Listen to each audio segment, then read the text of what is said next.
Welcome to today's Explainer. We've got a really fascinating and honestly somewhat alarming medical mystery to unpack today. For decades, we've associated certain diseases with very specific lifestyle choices. But what happens when the data completely flips the script on what we thought we knew? Well, today, we're investigating the surprising and steady rise of lung cancer cases in one very specific demographic: women.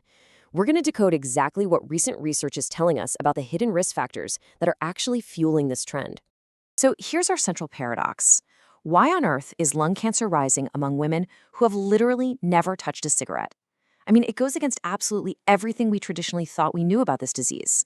We're seeing a steady, undeniable increase in cases, and strangely enough, it's not just affecting older populations because of aging.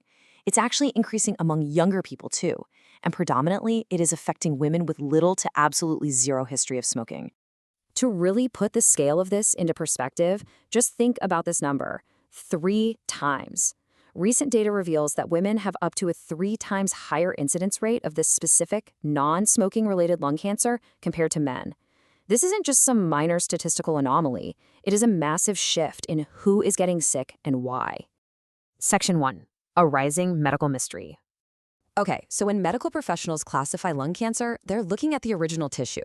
Historically, you have squamous cell carcinoma. This is your classic smoker's cancer. It's typically found in men, and it's deeply, directly linked to a heavy history of smoking. But then you have adenocarcinoma, and this is the exact disease driving the massive spike we're investigating today. It's far more common in women, and crucially, it frequently develops entirely independent of smoking.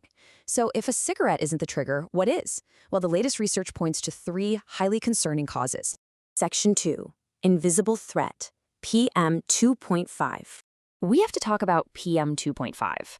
By definition, PM 2.5 refers to fine, completely microscopic particulate matter found in air pollution. And because these particles are so incredibly small, literally invisible to the naked eye, they don't just irritate your throat. They can actually bypass your body's initial defenses and deeply penetrate the respiratory tract, settling right into the delicate tissues of your lungs. It's a massive global issue, for sure, but its specific link to this type of cancer is truly groundbreaking. Just this past April, the prestigious scientific journal Nature published a massive study that finally connected the dots. Researchers surveyed residents across the UK, South Korea, and Taiwan, and they found that living in areas with high concentrations of PM 2.5 was directly linked to a higher incidence of lung cancer, specifically adenocarcinoma featuring a mutation in the EGFR gene. But, how exactly does dirt in the air cause cancer? Well, researchers used mouse models to find out. They discovered that when mice inhaled PM 2.5, it triggered severe inflammation in the lungs. That chronic inflammation essentially acted as a catalyst, driving the cells to form highly malignant lesions.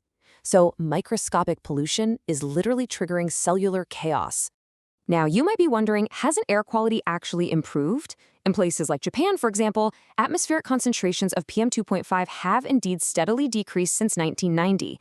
However, we absolutely cannot let our guard down. The data shows that PM 2.5 levels consistently peak from spring to early summer. The danger spikes seasonally. The key takeaway here is awareness. You have to monitor your local air quality and actively limit your prolonged outdoor exposure on days when those PM 2.5 levels are high. Section 3. The secondhand smoke factor. All right, we've established that the air outside can be dangerous, but we really need to look at the hidden danger indoors. An observational study tracking nearly 30,000 Japanese women brought a really frustrating reality to light. They looked at women who had never smoked a single day in their lives. The data revealed that non-smoking women who lived with a husband who smoked faced a 34% increased risk of developing lung cancer, specifically adenocarcinoma, compared to women living with non-smokers. 34%. Even with the widespread adoption of designated smoking areas today, passive exposure or secondhand smoke remains a major, life-altering health hazard. And get this, the compounding danger doesn't even stop at the lungs. Research actually indicates that secondhand smoke significantly increases the risk of breast cancer too. This just reinforces the absolute need to eliminate secondhand exposure entirely. It's not just a nuisance, it is a profound, multifaceted health threat that demands strict boundaries in our living and working spaces. Section 4. The role of estrogen. To really understand the biological side of this puzzle, we look at a 2021 large-scale Japanese cohort study of over 40,000 non-smoking women. The findings here are fascinating. Women who experienced menopause later in life, so at age 51 or older, had a 41% higher risk of adenocarcinoma compared to those who hit menopause at 47 or younger.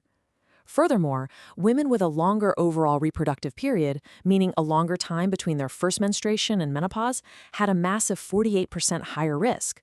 The core finding is crystal clear. The longer a woman's body is actively menstruating and naturally producing female hormones, the higher her risk for this specific type of lung cancer.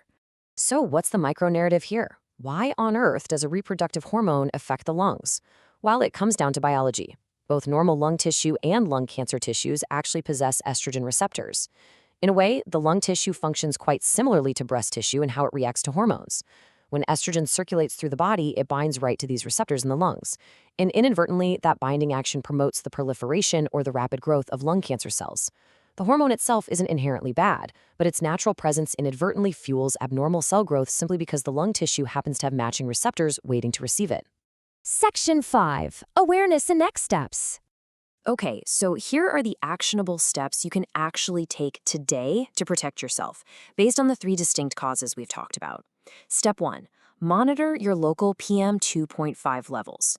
Treat air quality reports just like the weather forecast, especially from spring through early summer, and limit your outdoor time when pollution spikes. Step 2. Advocate fiercely for 0 secondhand smoke exposure in your life. Seriously, don't compromise on the air you breathe at home or work. And step 3, understand your unique hormonal risk profile. If you have a longer reproductive history, communicate that with your doctor. It can be a totally vital piece of information for prioritizing early detection screenings.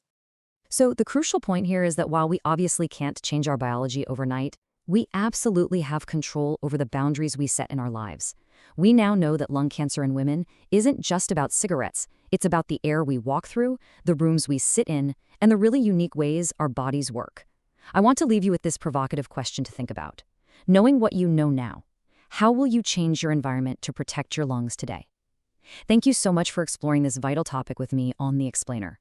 Stay curious, stay proactive, and take control of your health.